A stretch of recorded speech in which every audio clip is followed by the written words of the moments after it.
back.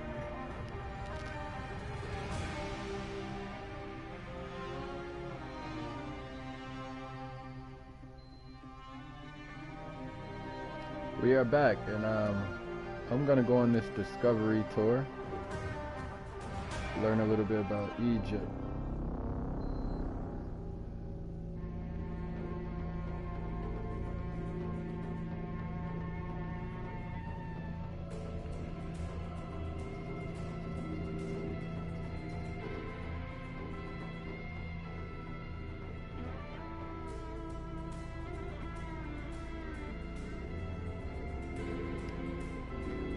Alright, we got Cleopatra. Okay.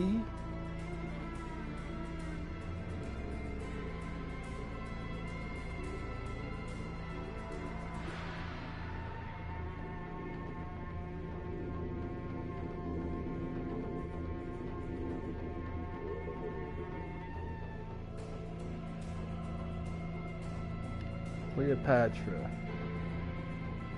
Here we go.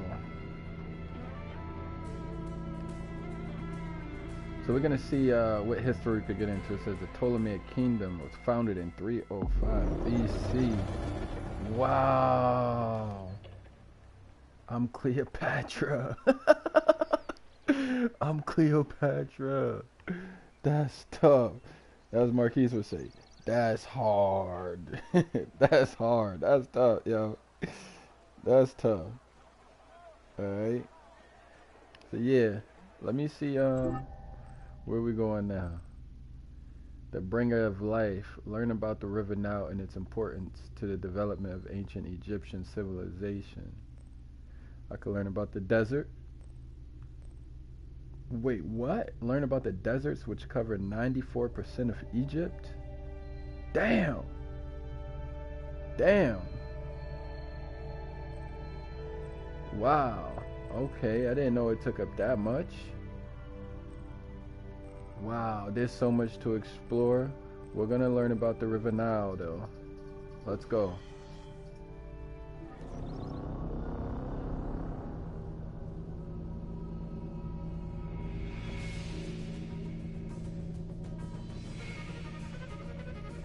Shout out to the RTG, man. Shout out to the Discord. Shout out, man. We had a great show today. Great build. Great build. So this is Cleopatra. Man, this is tough. I like this. This game, they did a real good job. History is everything. Alright, bringer of life, the River Nile. Let's go. Welcome to Bringer of Life, the River Nile. Okay. We're gonna get one of these boats and explore the Nile River. We're gonna moor this boat and see what we can learn about the Nile as we go on this tour. Okay.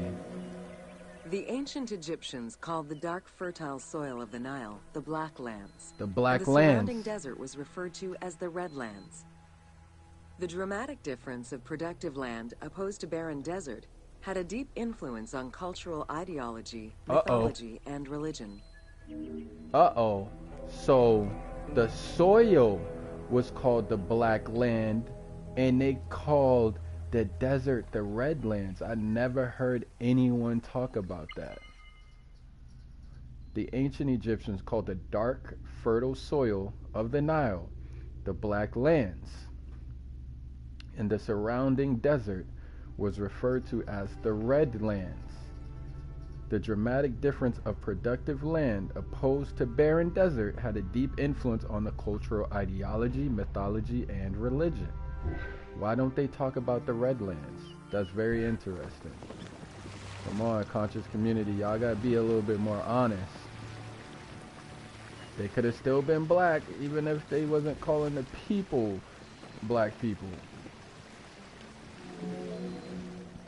The Nile determined much of Egyptian civilization. For example, the seasonal cycle of the Nile was so consistent that ancient Egyptians created their calendar around it. The flood season, or Akhet, was when the departing floodwaters left arable soil for crops. It was followed by the growing and harvesting seasons, known as Peret and Shemu. Peret These and regular Shemu. seasons, along with abundant wildlife and rich soil, meant that Egypt's denizens were able to nourish themselves and ensure their country's strength in trade. Okay. The Nile determined much of Egyptian civilization. The seasonal cycle. They created a calendar around the seasonal cycle of the Nile. Okay. The flood season was called Aket. All right. Okay. It was followed by the seasons known as Peret and Shemu. All right. So did they have 3 seasons? I only saw 3 seasons mentioned right there, unless I missed one. We're going to continue to more.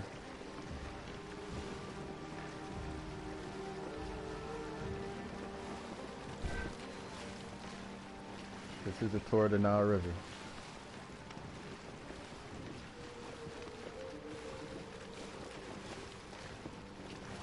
All right, where are we going next? The River Nile, flowing from the south to the north, neatly traversed through both Upper and Lower Egypt. All of Egypt's major cities were built along this narrow ribbon of life. Protected by mountain ranges and deserts which acted as natural barriers to enemies, and sustained by the Nile's plants and wildlife, Egyptian civilization enjoyed economic and cultural prosperity for over 4,000 years. Let's continue on.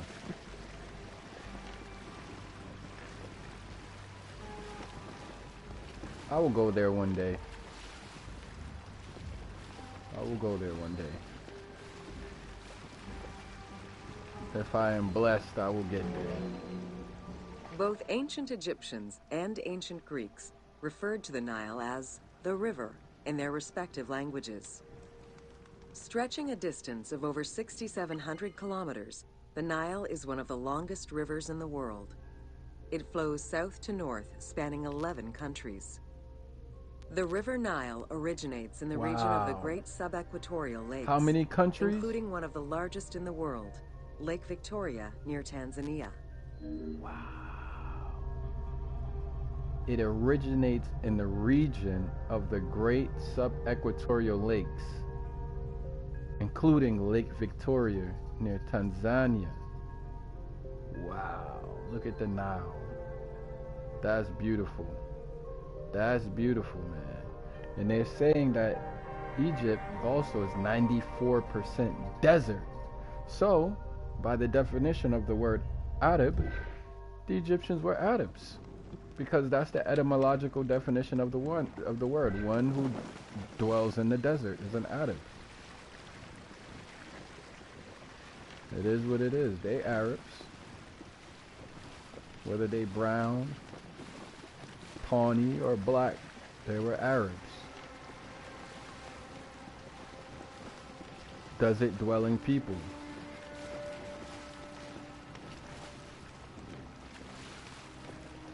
Can I go faster? No? Can't go faster? A lot of people don't know that, the etymology of the word Arab. Go to Edamon online and look up Arab.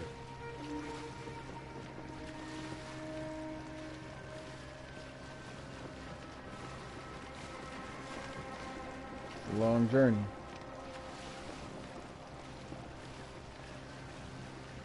Whoops. Almost there.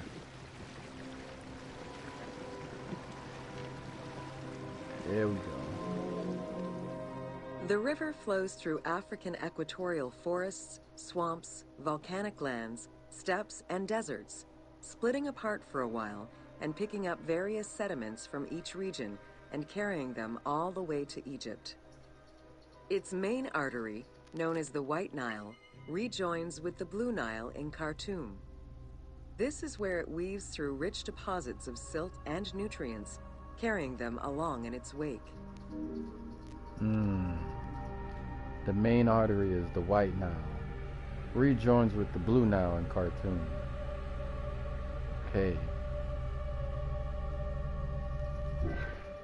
Dang, they talked about volcanoes even. I didn't know that.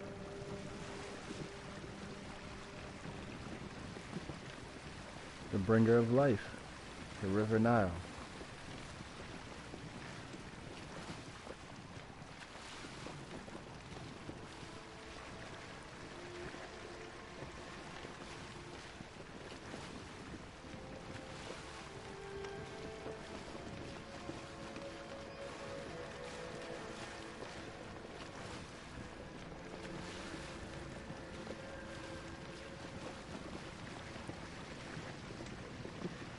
Cleopatra.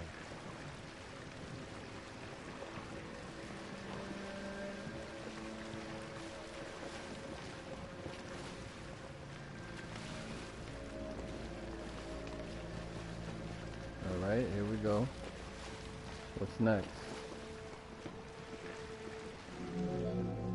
Cataracts. The Nile crosses 6 cataracts from the south to the north, creating natural obstacles between the various sections of the river. Okay.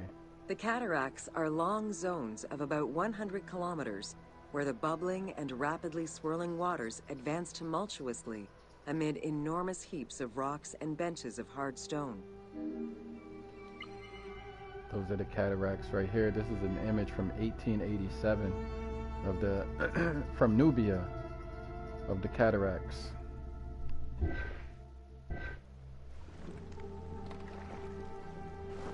Let's continue on.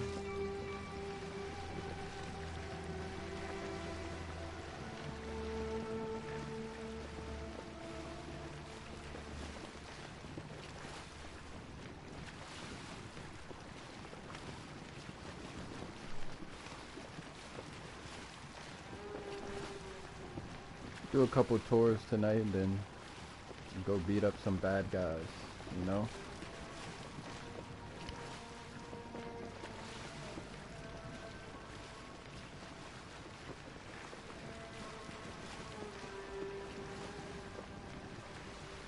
Here we go. It is after crossing Nubia and the first cataract that the river officially returns to Egypt in Aswan. There are still 1,000 kilometers before it reaches Cairo and the Delta, bringing life to those living on its shores before it eventually empties into the Mediterranean Sea. Okay. It empties into the Mediterranean. We can't deny that.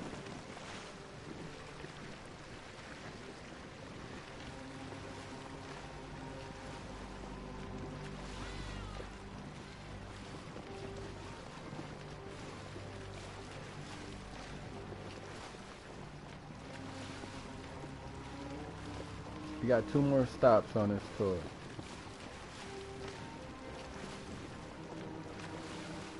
Oh, are we gonna have a collision? Or if we slowed it down.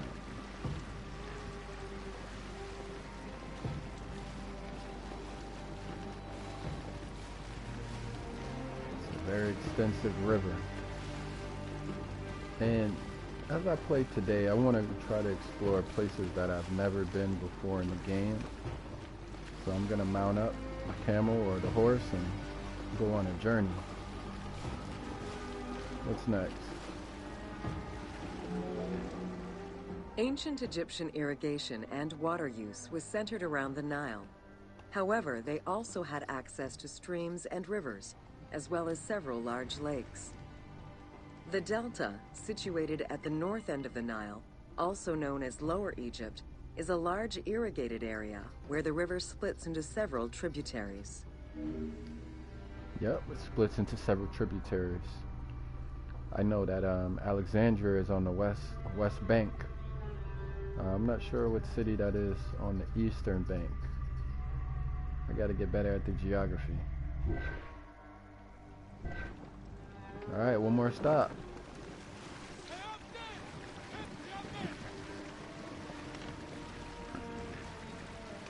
Oh man, this is far.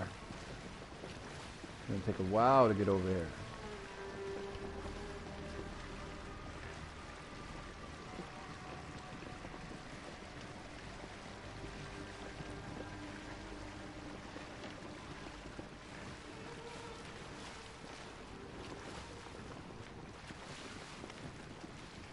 Shout out to the RTG Discord, man.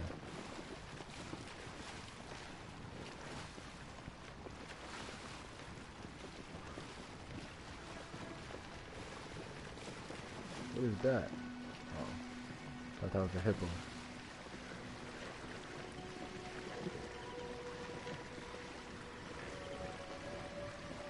Alright, this is the last stop on the tour. What is this, a crocodile lair? What is this? The delta had several major brackish coastal lakes, bodies of water separated from the sea by thin strips of land. A mix of deep to shallow waters, salt swamps, and sand plains, these lakes were refuge to a wealth of species, as well as water and land plants. The occasional bandit could also be found sheltering within the denser reeds, waiting for the unwary traveler. So bandits could be found sheltering within the denser reeds, waiting for the unwary traveler. This is beautiful. This is the Mena and family hunting in the marshes, Tomb of Mena, 18th dynasty. This is from the Museum of Art, New York. I gotta grab this. Hold on. This is Mena and family. They made beautiful, beautiful artwork, man. And if you ask me, yeah, they black. Yeah, they are. It's hard to say they're not. Like, if I was a racist white person, I'd be kind of mad. Yep. So let me prepare a post about this piece of artwork, because I really like this. Just showing the culture and the lifestyle is very beautiful. Very, very beautiful. Look, you can see the crocodiles in there, the fish, the ducks, you know, quail. That looked like a little mouse up there in the reeds. All right, I'm gonna have, let's see, Mena and family hunting in the marshes.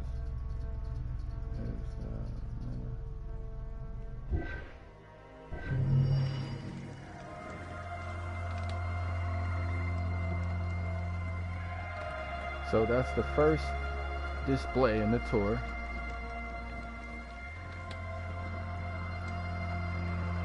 Let's see where else we can go. So we went through Egypt. Now we have to take a tour to the pyramids.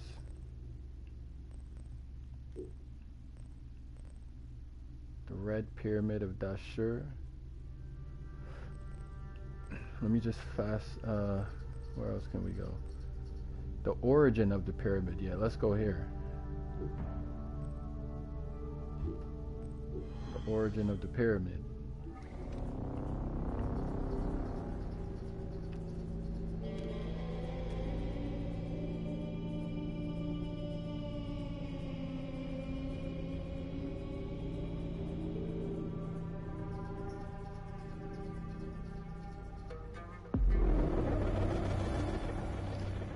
Alright, so here with Cleopatra, we are going to learn about the origins of the pyramid. Give me 1 second, y'all, while I prepare this post. Sanu came to visit. Alright, I want to prepare this post. Let me type this up. You could use Sanu to, fly.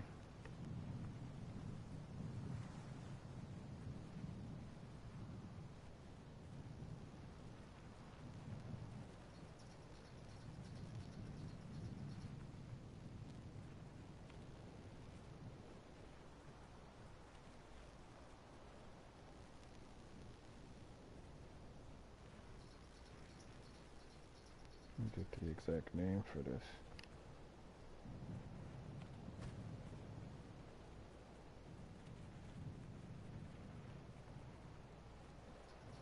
This is from the Tomb of Mena. Tomb, sorry, not tube.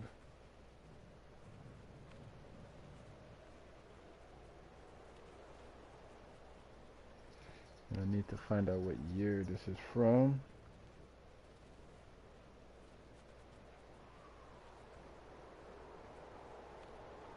This is in the Metropolitan Museum. Don't forget, you can still use photo mode at any time.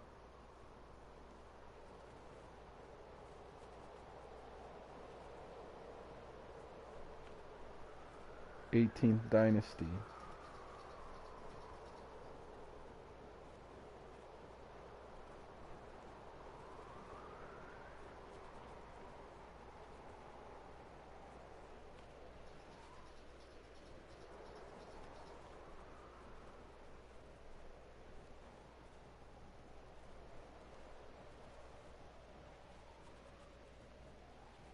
Let's schedule this for, let's do tomorrow. And let's go 4:30.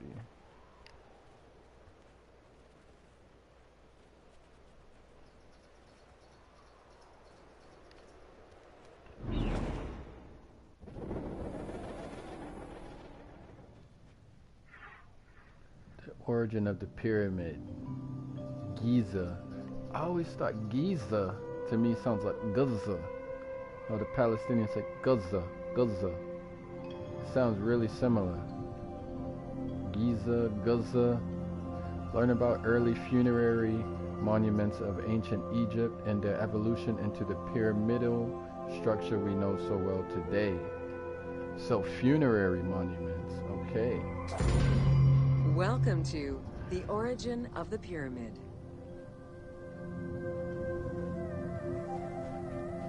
Go ahead, girl, run through that sand. The origin of the word pyramid is controversial.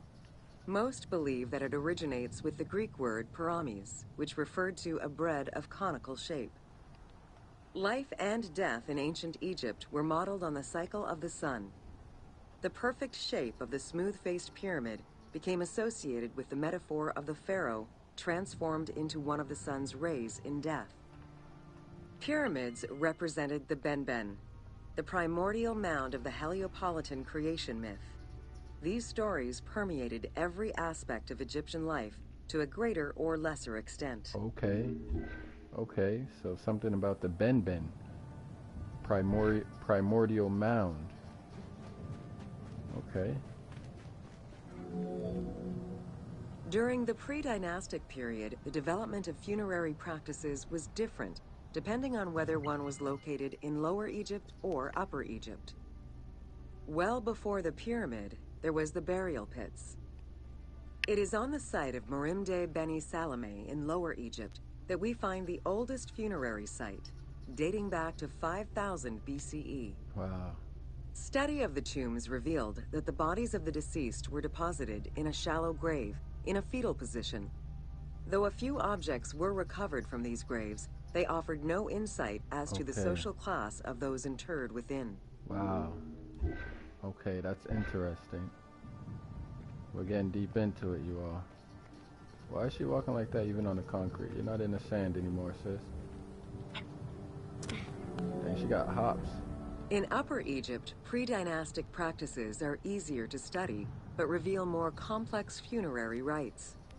They are divided into two cultural phases, Badarian and Nagada. The Badarian phase ranged from 4400 BCE to 3800 BCE.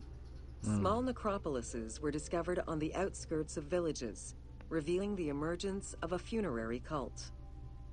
The bodies of the deceased were lowered into an oval grave and covered with goat or gazelle skins. Items needed in everyday life were added alongside the body. Kept them items for the next life.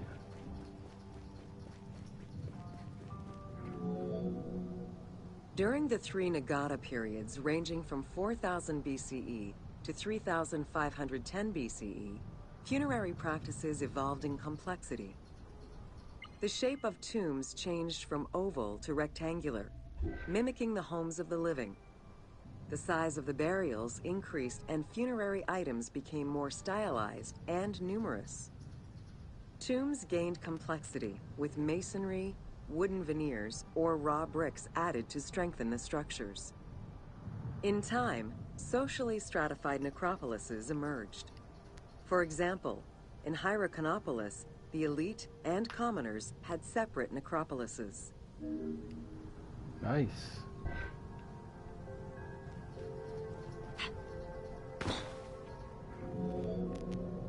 The term mastaba, meaning massive bench in dialectal Arabic, refers to a form of funerary architecture that was present in Egypt from the Archaic period to the Middle Kingdom.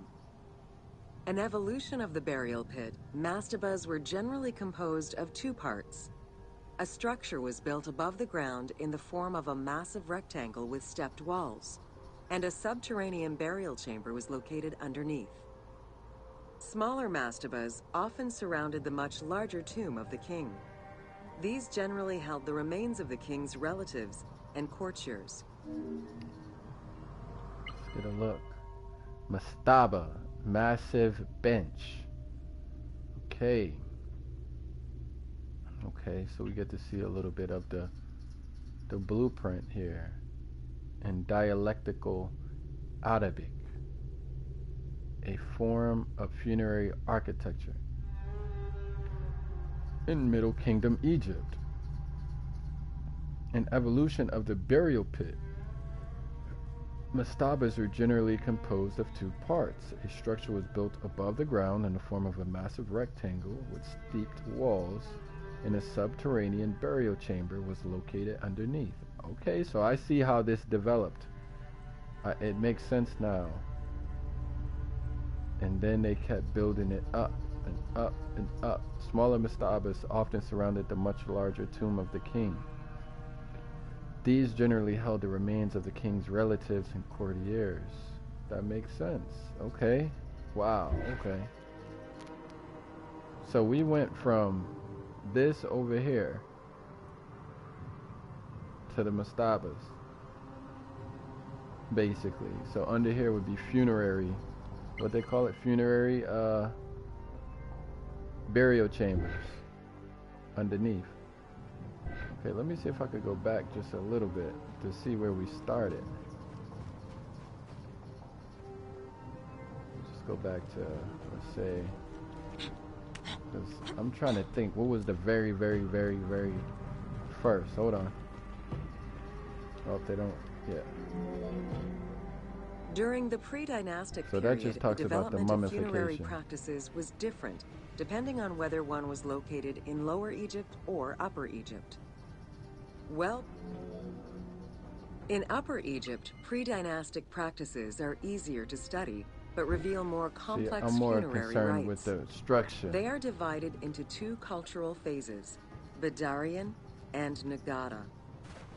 The Badarian phase ranged from 4400 BCE to 3800 BCE. We're going inside. Small necropolises were discovered on the outskirts of villages, revealing the emergence. The arrangement of the substructure of the mastaba evolved during the course of the Old Kingdom. From the 5th dynasty onwards, mastabas often featured multi-roomed substructures, with sometimes up to 30 rooms. Also, the quantity and quality of decorated surfaces increased noticeably, as well as the number of statues found within. Okay. So we know these multi-room substructures, sometimes up to 30 rooms. Okay. Evolved during the course of the Old Kingdom. Let's keep going.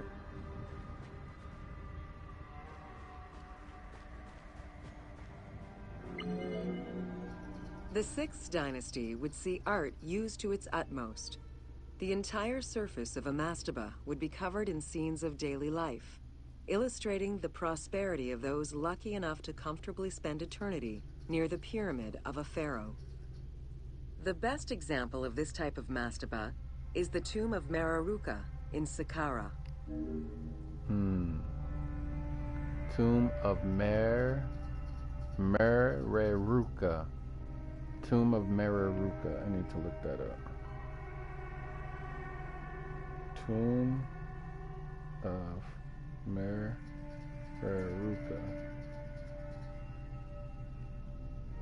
Or Mastaba of Mereruka. Oh, wow. This is interesting. Mereruka.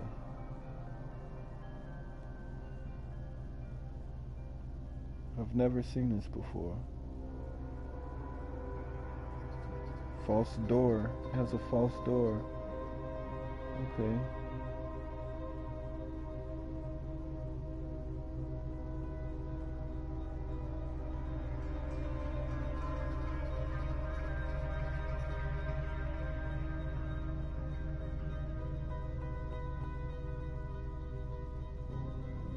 Wow, they know everything about Mereruka.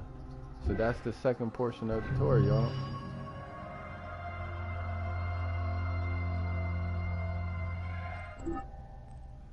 Now, I don't really want to go to Alexandria. We could do a little bit about the Romans. Let's go to crucifixion.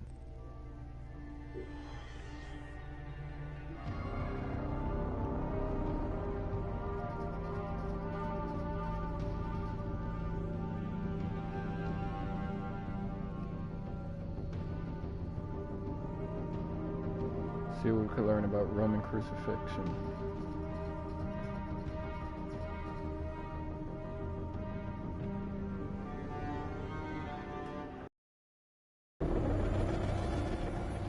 Oh man, look at that. Look at the Romans, the guards and whatnot. Look at that.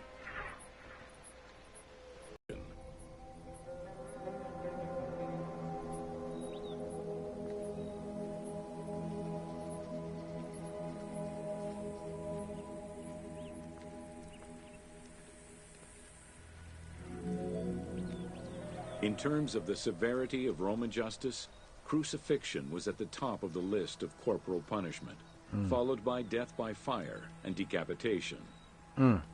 The upper class considered crucifixion unworthy of their position. Those lucky enough to have Roman citizenship were also exempt from such treatment.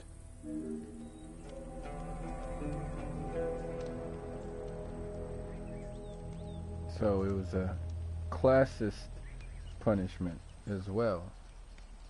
Let's keep going. Oh, is there something for me to see here?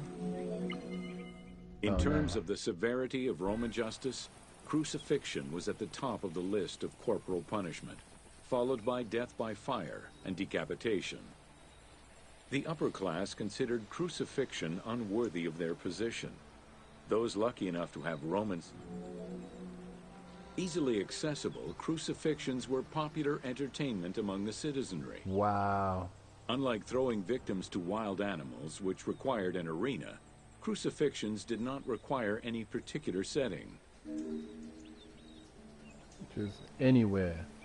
We got some artwork here from 1725 by John Beaver. This is in the Metropolitan Museum of Art, New York, called Decimation.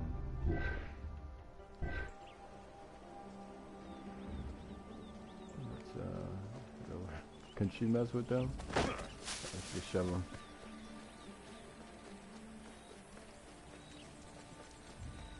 There we go.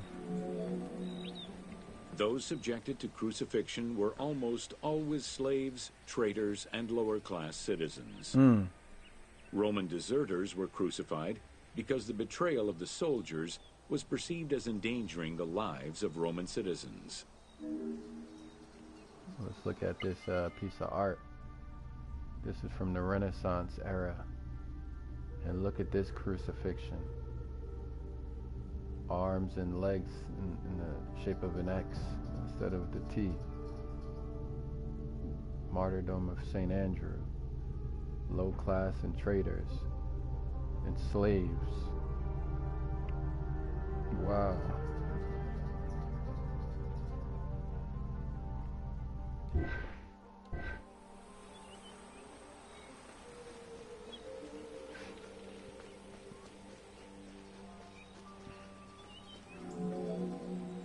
In 71 BCE, a major slave uprising in Italia was repressed by the Roman army. This resulted in the crucifixion of 6,000 men, including their leader, a slave and former gladiator known as Spartacus. Oh, Spartacus got crucified? Wow. Italia is showing the crucifixion of 6,000 men, including Spartacus. Dang, they crucified 6,000 people. That's crazy.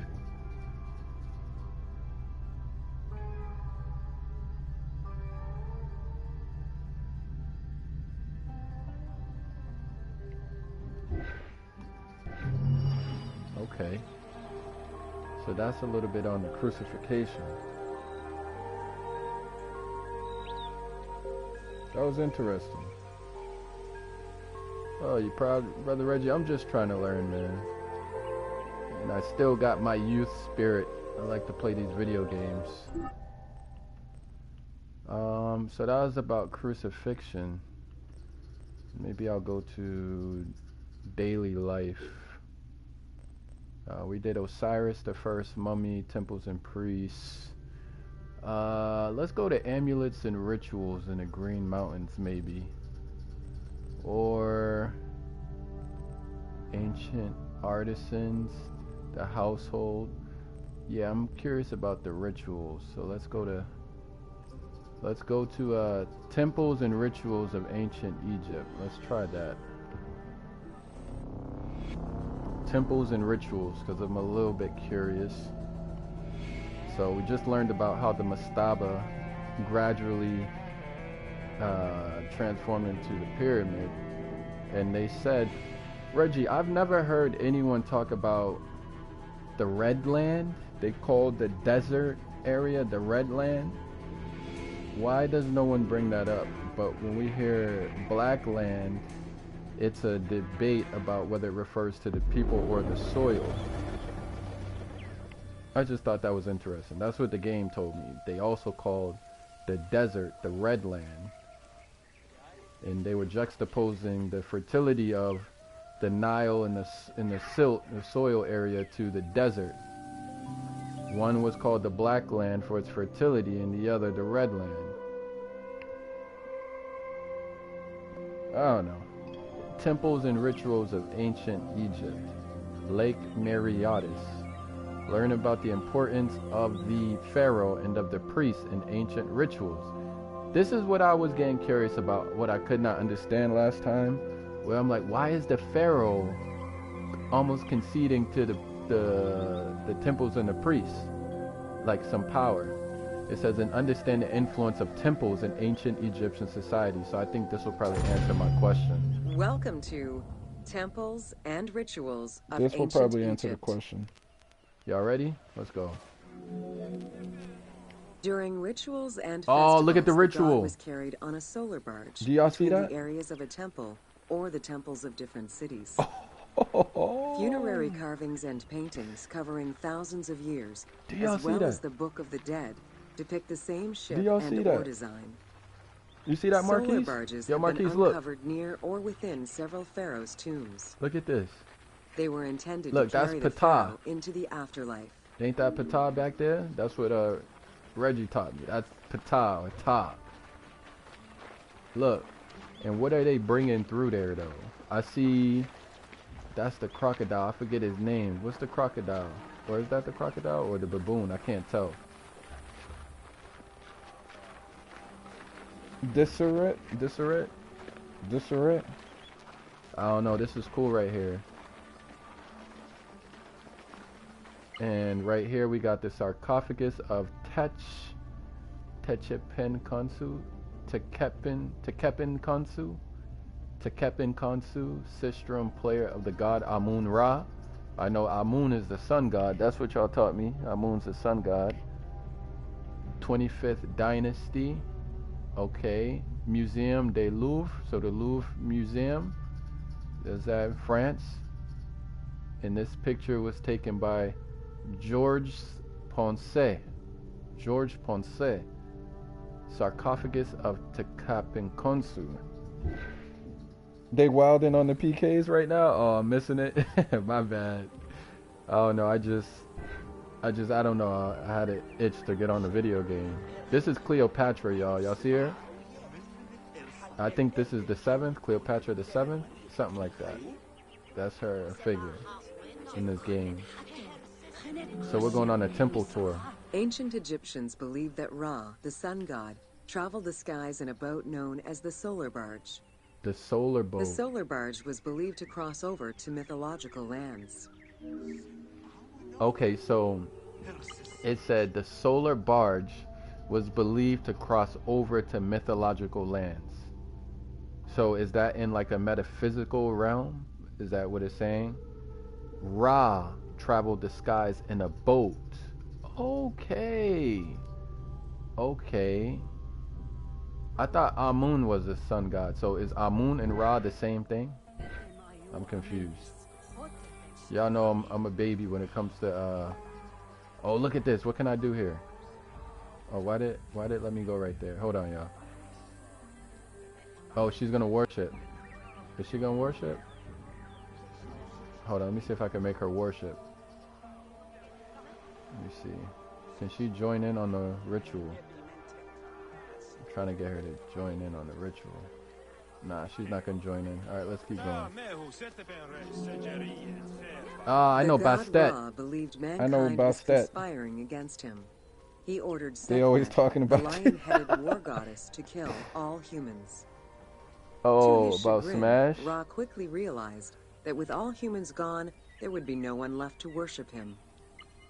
In order to stop the rampaging Sekhmet, beer was brewed and dyed red with pomegranate juice to resemble blood.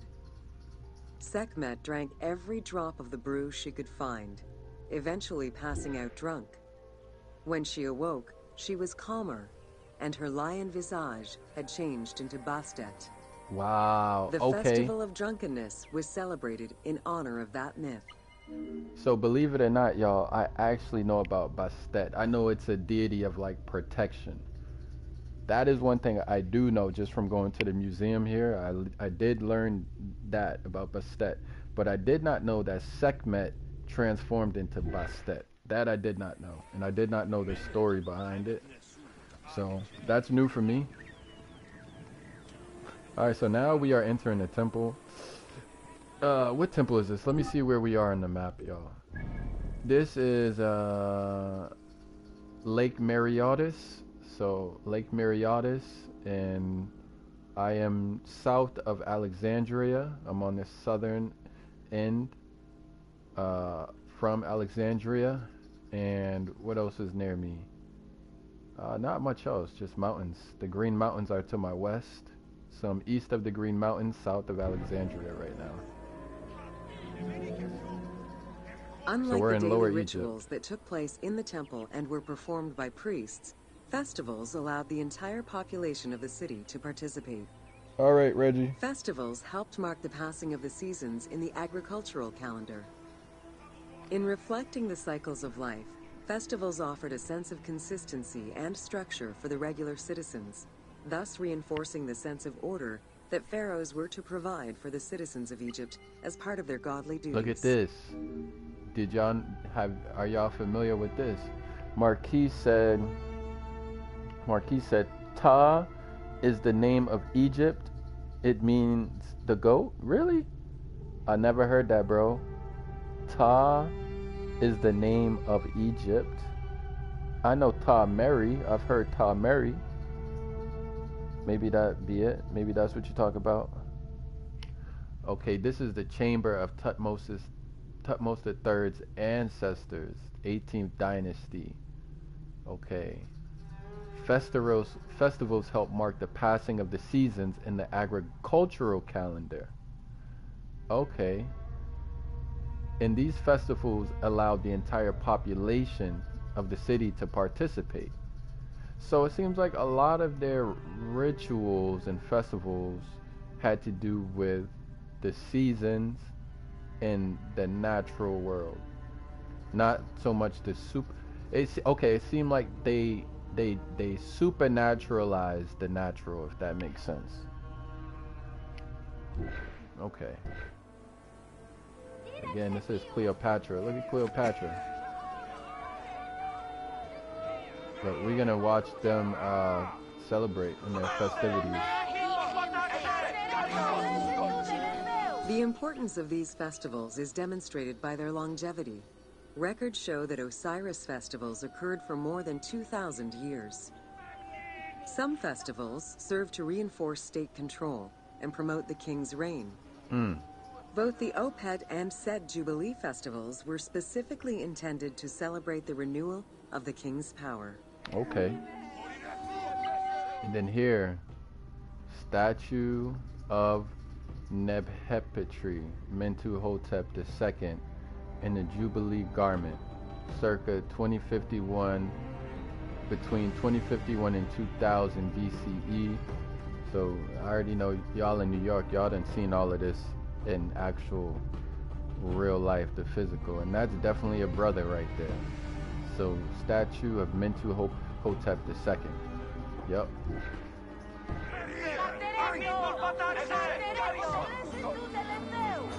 Excuse me. Let's see what they're doing. They're playing music over here.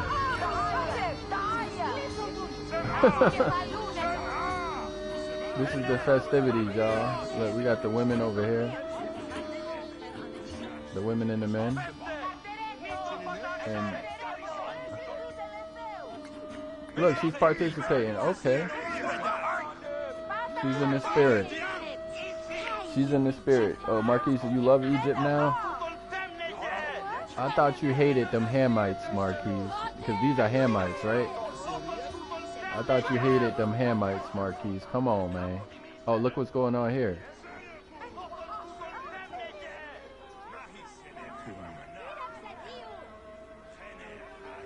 Oh, she's gonna sit down and listen. Was she about to sit down and listen to them? She's gonna listen and be a student. Oh, elegant and whatnot. Okay, let's continue the tour. I'm just trying to get into the everyday life. The temple hierarchy consisted of high priests, several types of priests, Same people? scribes, and servants. The high priest was known as the prophet.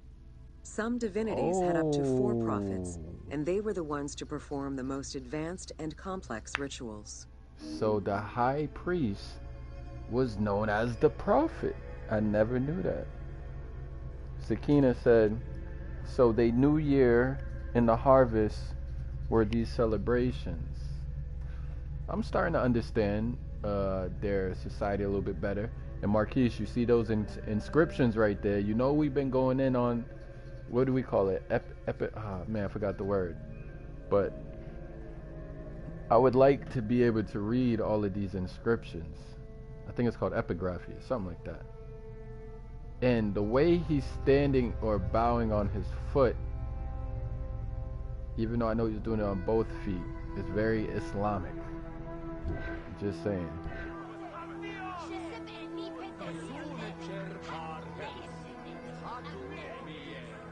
Marquise, you learning anything from this, or you know all of this so far?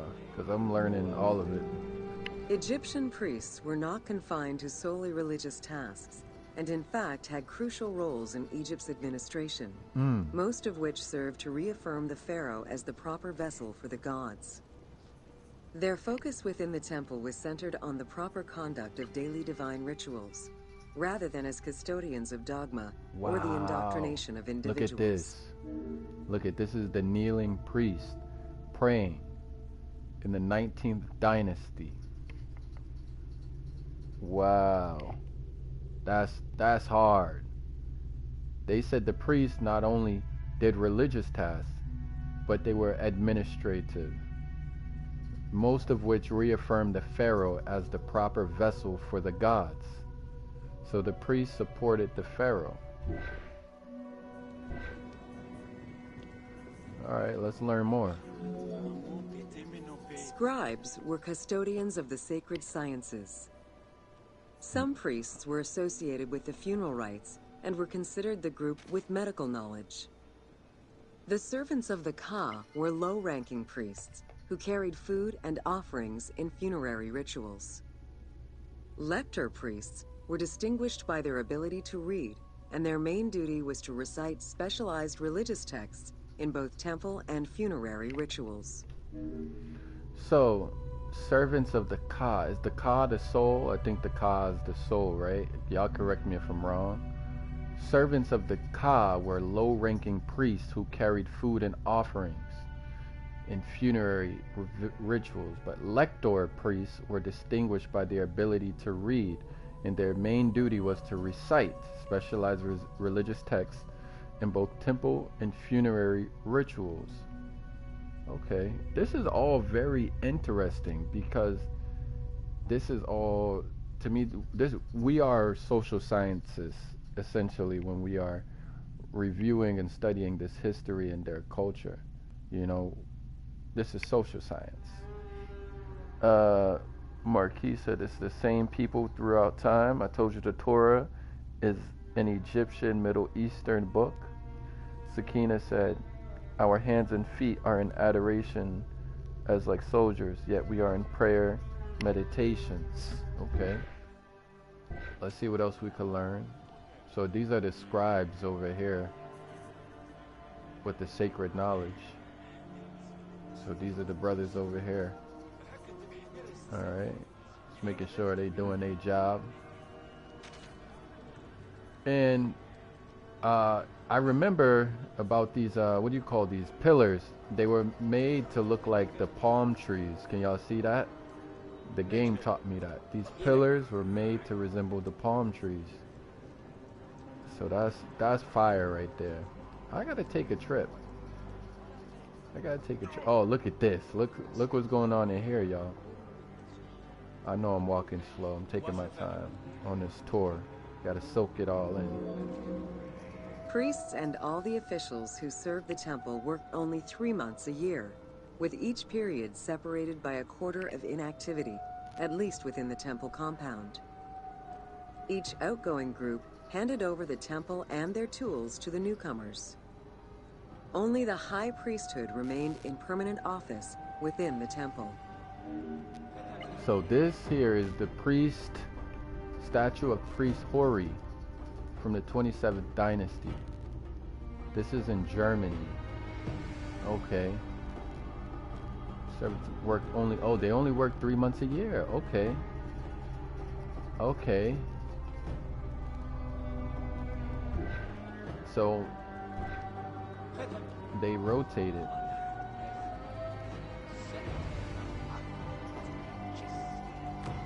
What is she gonna do? Is she gonna worship?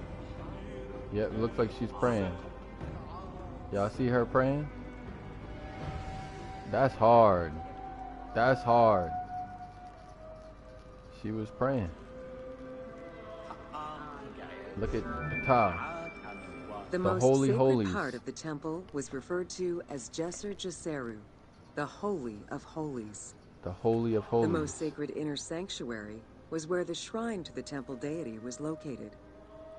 Only priests were allowed within. That's what it is. Offerings were given, and rituals unseen by even the pharaoh were performed. Wow. While the team chose to allow any character access to this space in some game temples, normally it was reserved for priests alone. So my question would be, at this time, let's say before the New Kingdom, did any Europeans have like a structured spiritual religious system like the ancient Egyptians? Or did that come after? Did they adopt some of their structure, the social structure? I would have to do a comparative study of the social structures at the same time in Egypt and let's say Greece or somewhere. But this is the Edfu Temple Sanctuary. This photo was taken in 1909. I see something about Nectanebo I. And this photo is taken by Jacques Chirac. So that's French. Jacques Chirac. So we're gonna go in, y'all. We're not supposed to be in here because this is supposed to be reserved for only the priests, but we're gonna break the rules. I wonder though, could the pharaoh go in here? Could the pharaoh go in here? Was the pharaoh and the priest completely different? Pharaohs and their priests often chose the site of these sacred temples because of some mythological connection or an alignment with the cardinal points and certain stars. Once selected, a foundation ritual was performed. The pharaoh was required to complete 10 steps in the ritual, Adopted which Marquise. required a mix of offerings as well as specific construction techniques. Once the temple was complete, construction of the chamber containing the shrine, or naos, began. Okay. Now, because I'm learning how to read in these other scripts, man, all of this stuff is so interesting. Like, I wonder what it says. You know what I mean? Let's read about the foundation. This is the foundation plaque for a temple dedicated to Hathor. And Marquise was saying something earlier. You said, Sakina, you funny. Sakina said, you're going to get her killed. Marquise was saying they wrote more in hieratic, not the pictograms, not the hieroglyphics. Okay. Okay. Well, what is this right here? Is this hieratic? I don't think this looks like hieratic to me. What is this script right here? Marquise, do you know what script this is? Nah, this got to be the hieroglyphs just on a plaque. Because that's not hieratic. Yeah, that's not hieratic. Alright, I think this is the last. Oh, look, I'm going to participate, y'all. Look at this. You see that? Yo, can a female be a priest? That's my next question. Sakina, were females ever priests? Like priestesses, basically. Was that ever a thing? Because she the only girl in here, and I only see guys walking around. So was this reserved only for men? You said the pharaoh are the high priests? So was there ever a female pharaoh that was considered a high priest, Marquis? I need answers. Oh, look at, she's prostrating now. Who are they praying to? Is that Sekhmet? Yeah, that's Sekhmet.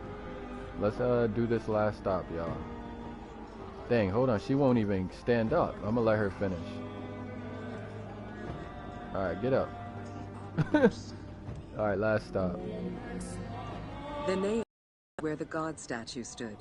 The representation of the deity was usually in stone or wood and decorated with gold, silver, and precious stones.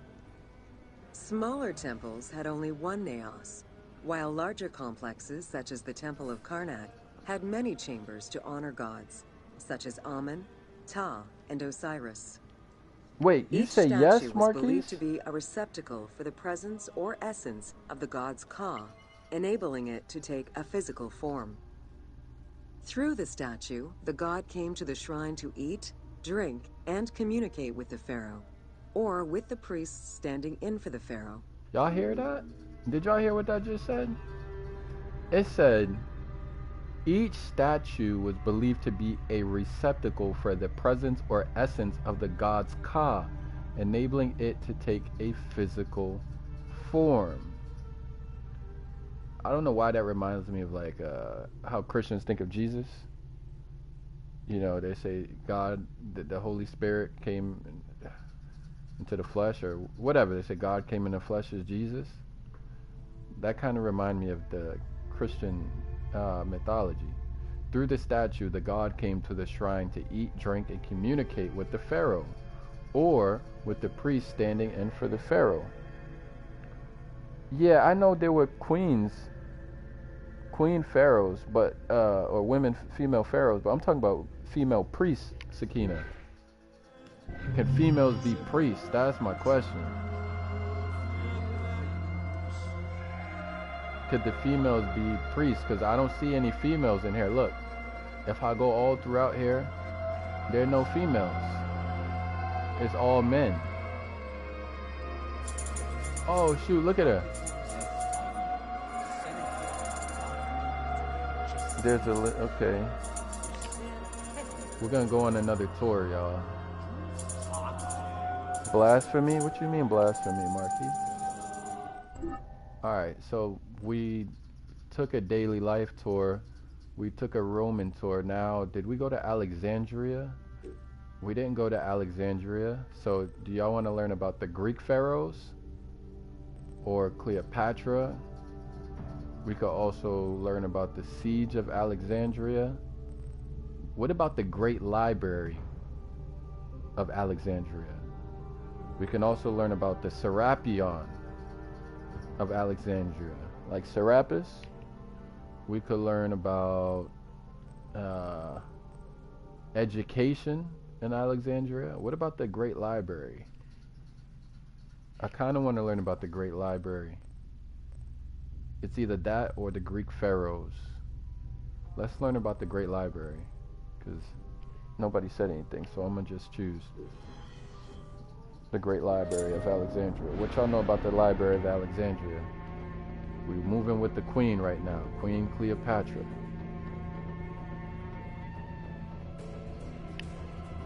Hey, and I'm trying to get more people in the Discord. We got the leaderboards going in the Discord now. We got the Islam bot, we got the Bible bot in there. There ain't no Kemet bot. I would add a Kemet bot, but there is no Kemet bot.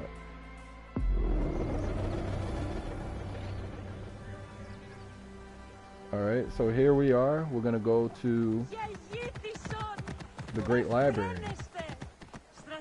Let me drop this here for anyone who would like to join. Okay, so here we go, y'all. That was just Sanu. Y'all want to see Sanu? Look at Sanu. See, I know about Sanu through this video game too. This is Sanu, and this apparently is the Great Library that we're flying over right now. And this is a bird's eye view of Alexandria, so y'all can see. Actually, the brother that I met last summer, he was from Alexandria. And the other one was Egyptian and Nubian, or Sudanese, you would say. Alright, here we go. Discover the history of the greatest library in antiquity and learn about the great minds of the ancient world. Welcome to the Great Library of Alexandria. Dual roles. Okay, you said dual roles in kingship a few times. Okay, I got you. Marquis said you need to. Near the district of royal palaces and within the Moseon was the most famous library of all antiquity. The Library of Alexandria was built to house all of human knowledge. Wow. At its pinnacle, the library was believed to contain over 700,000 parchments. 700,000 parchments. They try to compile all of human knowledge. And you're telling me somebody burned this down? Is that what happened? Are you kidding me? Man. Let's just get another look at it really quick. Look at, that's a, dang, I forget what that's called. Man. Throughout the centuries, fires and wars between Christianity and paganism destroyed the library, Goddamn leaving Christians. nothing behind. The loss They of left the building, nothing behind? and more importantly, its vast collection is immeasurable. Wow. As no descriptions are available, the team's rendition of the Library of Alexandria was inspired by the visuals of the Library of Chalcis at Ephesus. So this is, I guess, the remains of it? Library, oh no, this is the Library of Chalcis, or Ephesus, from the Roman period. Photo by Archives Alinari, Florence. Okay. So wars destroyed the library and nothing was left behind. This is insane. But I would also think, though, they had to make copies of some of those works and writings, and some of that knowledge definitely had to be passed on. It couldn't have all been lost, right? So they were definitely utilizing some of that knowledge. Oh, that's a huge disappointment. They burnt the damn library down. Destroyed it. Christian and pagan wars. While much of the collection was purchased at the government's expense, The library also obtained books through other means. Any books owned by travelers coming through the city were seized to be copied for the library. Oh. The copy would then be returned to the owner, and the original entered into the library's collection. Oh my goodness. They would say, that book you bringing through here, give it up. We're going to give you back a copy. Oh man. That's crazy, yo. Just hijack it. Like, look at these scribes, y'all. Y'all see the scribes making copies? Now I wonder what language they make it. Well, these are Greek, so. Man, this is crazy. Y'all see this? What is he doing? So we're walking through the library right now. And all the scribes are working. What is she doing now? What is this she got in her hand? Why is she cleaning? Girl, get up. Alright, next stop in the...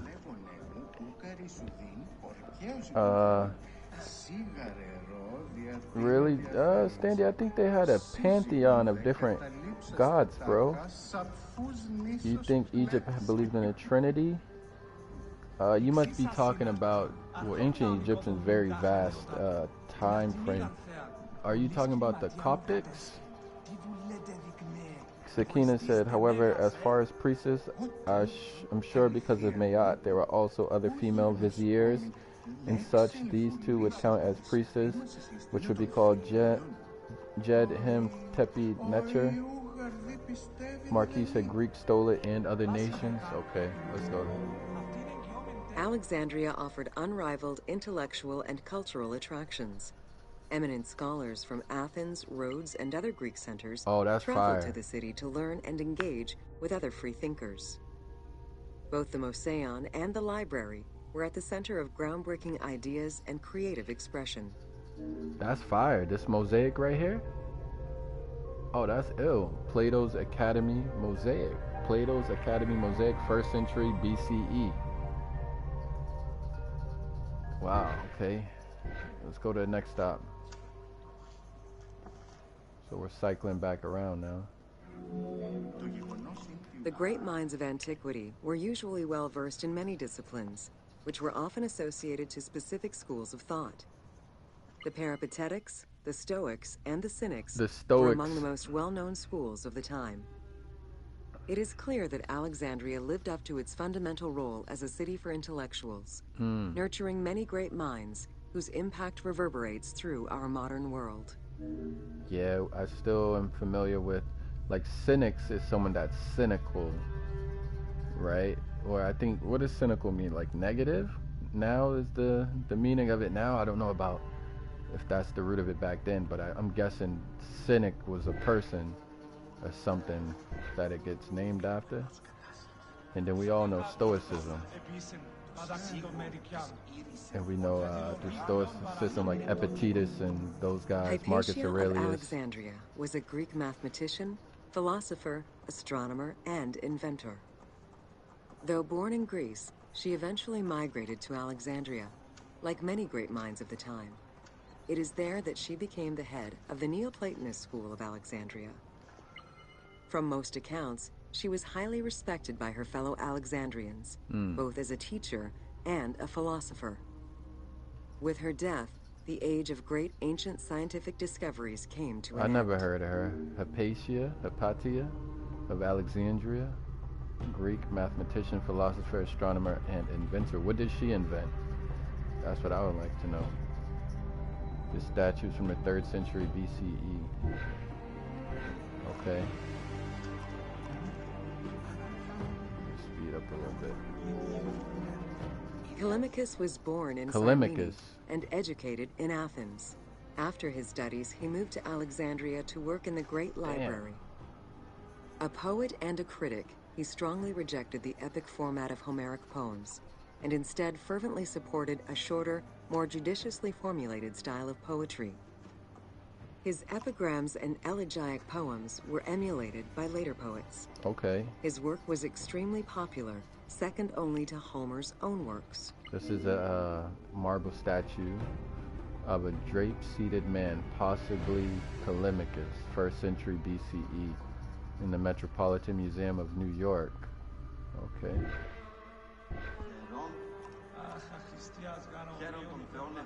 Oh, let's see if she worships him. Yep, she's gonna participate.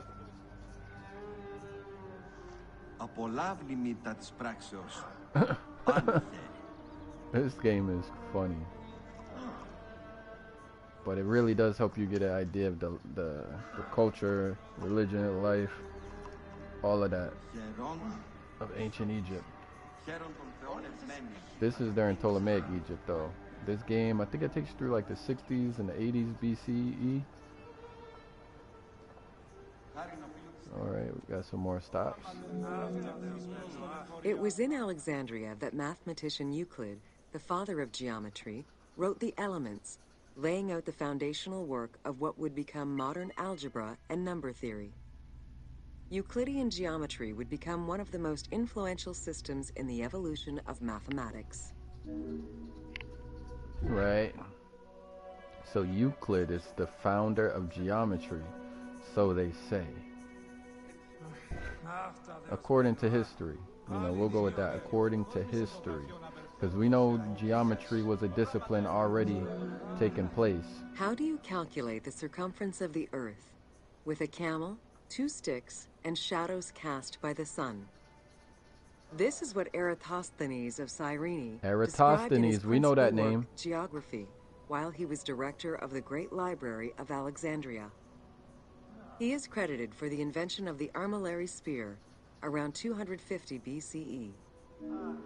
Hey, if y'all look at this map, Marquise, Sakina, y'all remember we was looking at this, right? How we were talking about the extent of Greek knowledge, basically in the 1st and 2nd century BCE, like the extent of the world that they knew. We looked at this map. Yep, we talked about Eratosthenes, we talked about Ptolemy, we talked about Strabo and all their concepts of the world. So they knew of, see, this Africa is there. I see Africa on there. It says Africa Pro.Pria, and they're calling the African continent in the 2nd century or 3rd century BCE Libya, right? This is what they call it, Libya. They are calling what we know as Morocco now Mauritania, or basically the west, northwest Africa. They got Alexandria on there. We see Mediterranean, Saba. They got Saba on there, Marquis in southern Arabia. We know about the Sabians. What else do they have on here? They got India, even though this is in English. I know the game is probably putting some of this, or maybe I gotta see though what the original word. This is like I gotta look into this one because I feel like the game is adjusting some of the names a little bit. See Macedonia, which is where is that where Alexander came from? Macedonia. All right, I'll keep going. You heard Italian? So apparently this is, he's teaching. Oh, I can interact with this? On the summer solstice, Eratosthenes geometry. On the summer solstice, simultaneously the sun strikes Syene and Alexandria, but their shadows have different angles. We gotta talk to the flat earthers about this. On the summer solstice, simultaneously the sun strikes Syene and Alexandria, but their shadows have different angles. When comparing the angles and relating them to the distance between the two towns, planet Earth measures 250,000 stadia. So this is how they know the Earth is round, doing this geometry. Euclides' elements. Things which are equal to the same thing are also equal to one another. If equals be added to equals, the wholes are equal. If equals be subtracted from equals, the remainders are equal. Things which coincide with one another are equal to one another. The whole is greater than the part. Y'all see this sacred geometry?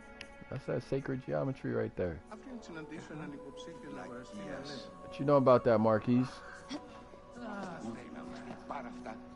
What you know about that sacred geometry, player? The earliest known and most complete armillary sphere of antiquity was the Meteoroscopion of Alexandria, with an imposing 9 rings compared to the 3 or 4 of most other astrolabes. Known as the zodiac krikatoi amongst the Greeks, the Meteoroscopion was used to determine the location of celestial bodies around the Earth. Wow. Every Y'all see that? self-respecting astronomer of antiquity would have sought to use this tool to better understand the celestial movements. Y'all see that? This, I never seen something like this. The zodiac krikatoi, earliest known and most complete armillary sphere of antiquity. This is interesting. Known as this, okay, amongst the Greeks. It helped determine the location of celestial bodies around the Earth. So it got the zodiac symbols on there. I see Taurus, Gemini. Where's Scorpio at? Where's the Scorpio? Up there. I see the Scorpio.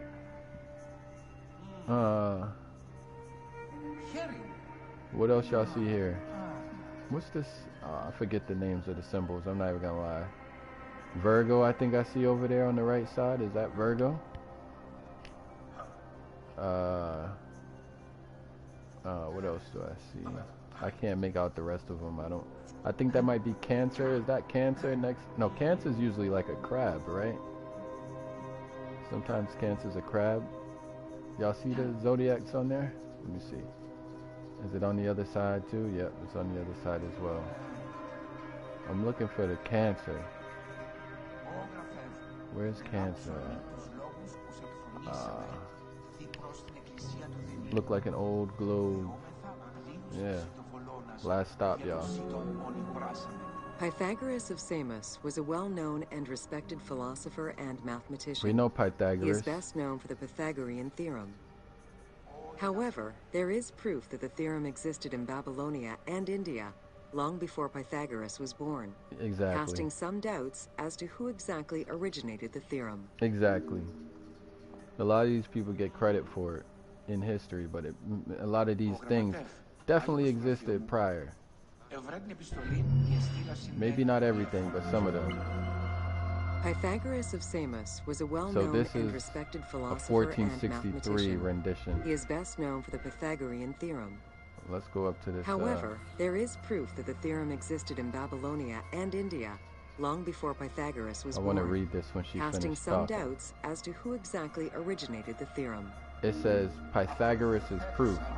In right-angled triangles, the figure on the side opposite the right angle equals the sum of the similar and similarly described figures on the sides contained in the right angle. So this is why in the Discord I need Swift to keep on bringing that calculus and algebra and all that, so we can get into the sacred mathematics. Alright y'all, so that's the third tour. We might do one more before I close this out. Get into one more thing. Alright, so what didn't we do? Did I go into the Romans? Yeah, I went into crucifixion. I didn't do daily life. So we'll end off with daily life. No, we did temples and priests. Okay. Did I go into pyramids? I didn't do pyramids, so I guess we'll learn about a pyramid. Maybe the Sphinx.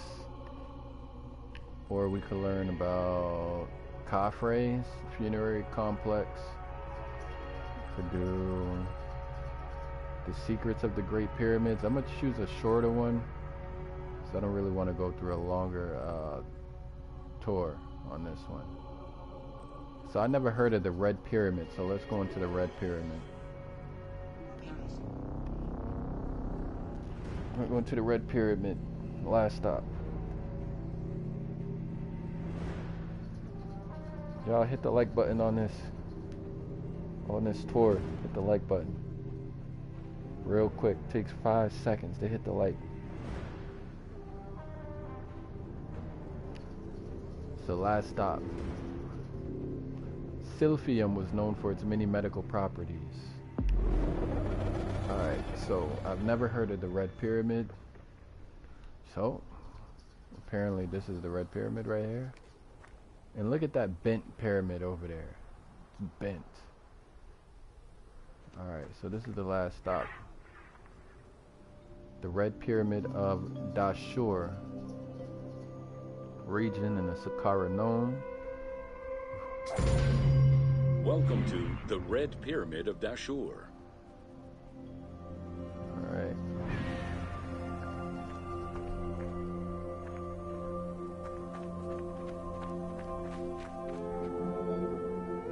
The Red Pyramid was built 2 kilometers to the north of the Bent Pyramid. It was so named due to the reddish limestone used in its construction. The Red Pyramid reached a height of 105 meters. While the ground level of the Red Pyramid is lower than that of the Bent Pyramid, its height is virtually the same. The task of making the pyramid a geometrical, true flat-face pyramid brought about yet another new design concept: the use of casing blocks. Casing blocks, okay.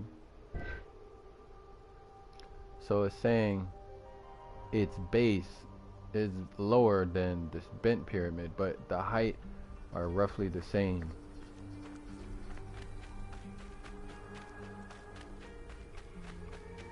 Let's see what else we could pick up on the Red Pyramid of Dashur in the Saqqara Nome region. Sakina, you learn anything from this, or you know all this stuff already? The descending corridor of the pyramid, which opens to the north, arrives at ground level, where 2 almost identical spectacular chambers with high ceilings are aligned north to south and connected by a short horizontal passage. In the south wall of the second chamber, accessed by a staircase, another corridor leads to the final chamber, which is built within the masonry of the pyramid itself and aligned east to west. Okay.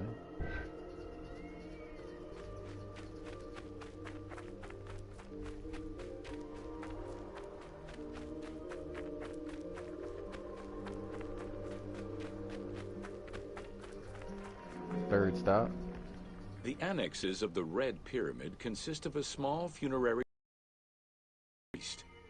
A causeway presumably ran due east from the temple, but it has yet to be excavated. It has yet to be excavated. The causeway presumably ran due east from the temple, but it has yet to be excavated. Alright, one more stop.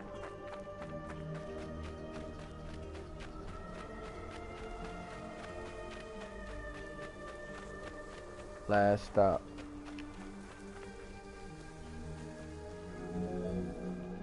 The Red Pyramid was structurally sound, and once finished, marked a remarkable design milestone. Finally successful in his attempts to build himself a suitable funerary monument, Sneferu knew his future beyond death was assured. So let me ask you a question. Marquise and other people have said that no bodies, or basically no bodies, have been found inside these pyramids, but the game is telling me these are funerary temples. So something to me is not really adding up, if I'm going to be honest. What's going on with that? Is that true? Let me see if I can run through here real quick, because I'll run through the temple so y'all can see the inside. Let's see if we can go inside this pyramid. Y'all think I could get in here? Whoa. Yep. Dang, Cleopatra got skills. Alright, we're going in. Y'all want to see inside of a pyramid?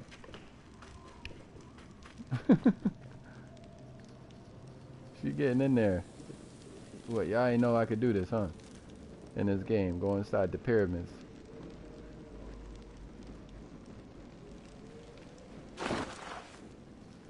See what we could find. What deity is this right here? Is that that's not Sanu, is it? Because I know Sobek is the croc. Is the bird, is that Sanu? Or might be Sanu. Oh shoot. Okay, we're gonna jump across here. I don't know if y'all saw, but when I was playing, I went inside the what's it called? What's it called with the lion head? I mean the lion body. What the damn thing called? Y'all know what I'm talking about. I can't think of the name right now. They found sarcophagus inside, but no body in the sarcophagus. Is that it? Oh, okay. There must be another route to get to more. Oh, the Sphinx. I'm thinking of the Sphinx, y'all. That's what I'm thinking of. I want to show y'all the Great Sphinx. Where is the Sphinx at? I can't remember. Geographically. It's not in Siwa. I can't remember right now. It's not up here in Kyrenica. It's in Giza, right? Yeah, it's in Giza. I knew that. See, look, I'm picking up. We're going to the Great Sphinx, y'all. Let's go. Y'all want to see the Great Sphinx? I'm going to take y'all to the Great Sphinx. We're going to go inside with Cleopatra.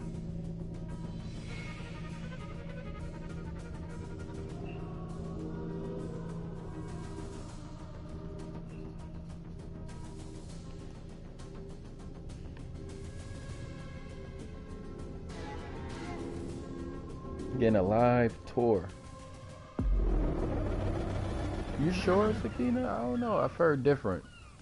But I have to look into it. I shouldn't go by what I hear. Alright, where's the Sphinx at? Let me try to find it. The Sphinx is right behind me. Y'all see it? Look at that. Alright, we're gonna go inside of the Sphinx. The mummy's inside, which would be bone. Alright, so we're gonna go inside. And that's a Ptolemaic statue in front of it. And the entrance is actually really tricky. It's actually behind, right here. Oh, did they patch it up? I guess for this they patched. Nope, it's open. I see it. We're gonna go inside. Alright, let's go inside the Great Sphinx, y'all. I'm gonna take one of these horses, actually. Just take this one. And just see what's inside. And I was surprised because you see the Sphinx, I was expecting it to be larger, but it's really not that. I expect it to be larger, basically. I'll just leave it at that. Alright, this here is the Dream Stele. Alright, it says, here lies the statue of the great King Khafre, the glorious, the respected one. I don't think this is actually here, actually present in front of the Sphinx. This might be imagined that this was once here, but I don't know. I have to look into it. The respected one, under the protection of Ra, Memphis, and the great cities adore his face and make great offerings to his Ka. One day as the sun was high, Prince Tutmos traveled here and rested under its shadow. As he dreamed, the great God spoke to him. Watch me, son, for I am your father, Horam Atket Khafre Ra Atum. Examine my body, left for ruins like a dying person. The desert that I used to rule now defies me. Before all who live, I will grant you the crown when you have relieved me of my burden. So that's the Dream Stele. And who is this? Is that Ptolemy or King Khafre? It's one of them. We could climb this. Alright. Actually, I want to see there was another statuette right next to it. A smaller woman. Then you got the hieroglyphs there on the side. But we're going to go inside this Sphinx. And I'm going to end the game with this. I'll show y'all how to enter through the back way over here. Y'all see this? So now we're going through into the Sphinx.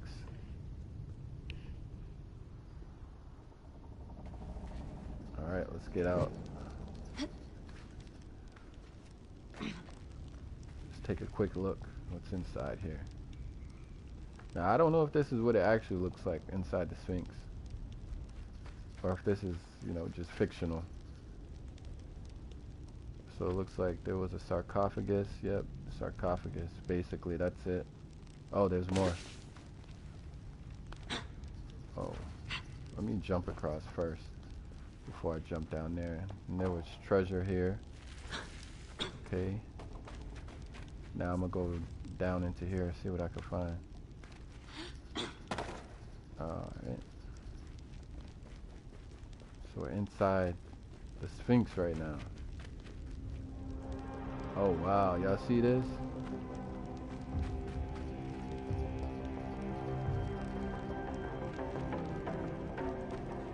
It's dark, can't see anything.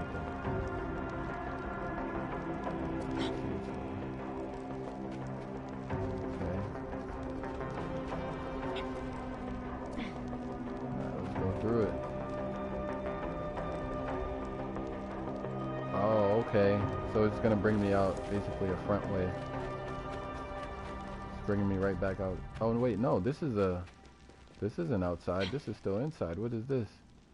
Oh, look at this. Those are the thing when you look up into the sky and do the constellations. Those rocks. I forget. There's probably another word for it. Y'all see that? It's like a plan of Egypt. I don't know. There's a better word for it. I can't think of right now. Maybe Sakina or Reggie will know what they call this. But in the game with Bayek, you go into the constellations according to like where these rocks are. So let me look up really quickly.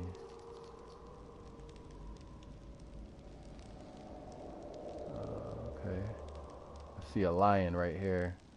So that's Leo, I'm guessing. Constellation, that's a bull. So could that be Taurus? What else? Alright, I'm gonna keep going through. See what's down here. So treasure, and basically that's... Oh wait, can I climb up? I could climb up. Let's see what's up here. It looks like I climb through.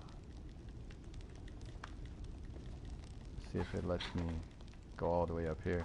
Yeah, it does. Is there another level? I could go even higher through here. And I could go, yep. Can I keep going higher? Yep, there's a little pit right here. I'm not sure where this is gonna bring me. Here we go. Maybe it's gonna bring me back out. Now it's bringing me down here. Now I got two ways I could choose. Oh no. I could get out right there. I see the sunlight. Yeah, this is the exit. Because if I go back down there, it's going to take me through the tomb again. Alright, y'all. So that was the Sphinx.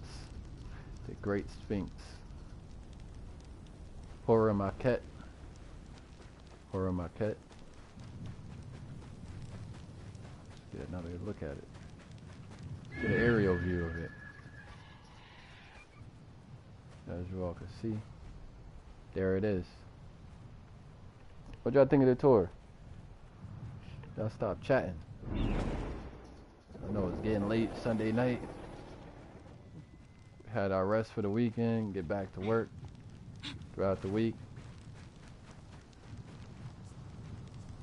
Information don't stop, y'all. Alright, I'm probably gonna close this thing out. I'm getting tired. See if I fall asleep. Otherwise, I will holler at you all later. It's been a great tour. Until the next time, y'all. Peace out. We will do this one called The Riddles of the Great Sphinx. 15 minutes? Nope, takes too long. So we will get into this next time. The Riddles of the Sphinx. Peace.